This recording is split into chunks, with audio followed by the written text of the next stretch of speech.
Pastor Roy Gearhart from Galloway United Methodist Church in Franklin, Pennsylvania, sharing a few words of encouragement to help us follow after Jesus. Well, as we're following after Jesus today, we are pursuing a life that would overflow with the grace, the compassion, the love of Jesus. Because in 1 Thessalonians, in the 3rd chapter, the Apostle Paul wrote to the Christians there, telling them how much he missed them, how he prayed for them day and night. He was looking for an opportunity to come back and join them again and finish building them up in their faith. And he told them that you've already got faith and love, and it's awesome to see how God is working in your life. But he said he wanted to see them ultimately building on that and growing in a continual, ongoing basis. He told them that he hoped for them to have overflowing love by the power and the grace of Jesus, that God would work in them so that their hearts would overflow with love for each other, for other people, just as his own heart overflowed in love for them. And so we're looking at a life overflowing, one in which God is pouring into our lives until we are simply pouring over. Now, for that to happen, we have to be in a continual connection with God as our source. But how are you living your life? That's my big question for us today.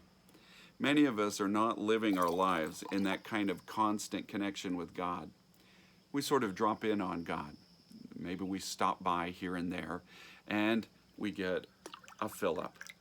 And then we look at our lives like we have just this limited supply. I stopped in and got a fill up, and now I've got to make it through the whole week on this. And that changes the way in which we see our lives being offered up in service to others and to the glory of God. We have to be a bit conservative, a bit careful about what we spill over. There's only so much of me to go around, only so much that I can offer. And though there's truth to that, when we see our lives like this, we may be missing out on that continual moving of God's Spirit in our life. What it may indicate is not so much a limitation of resources, but a limitation of what we are willing to surrender to God. That we're really not given in our life to an all-day, everyday, following Jesus kind of life. But instead, we've got kind of the idea that my life is my life, and I look to God to help me to live it. And then I go about my life with what God has given me and try to do my best with it.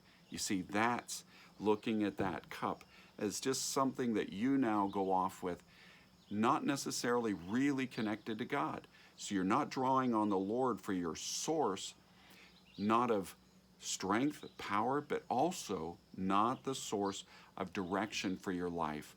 That means then that your life is not really surrendered to the Lord. It's not going to simply overflow with His grace because you're not living in that surrendered life connected with the Lord where He can guide you, direct you, and fill you overflowing with His grace.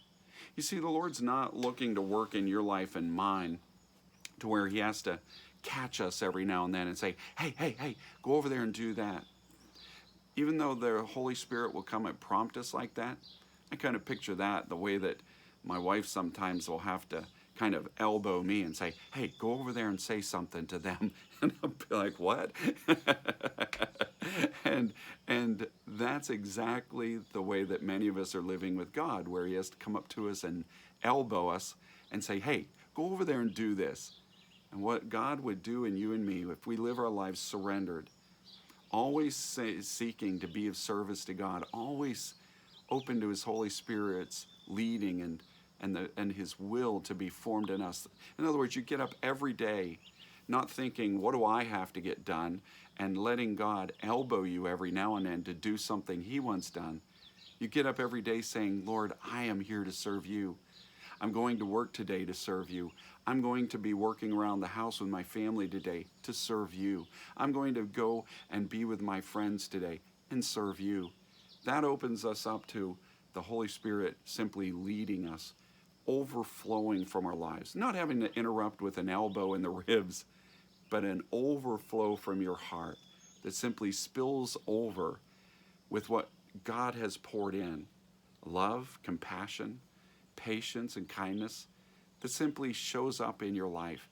And you begin to live more naturally and more completely in the grace and the power of Jesus, overflowing love. May God bless you today. And as you share this good news, may God make you a blessing wherever He takes you.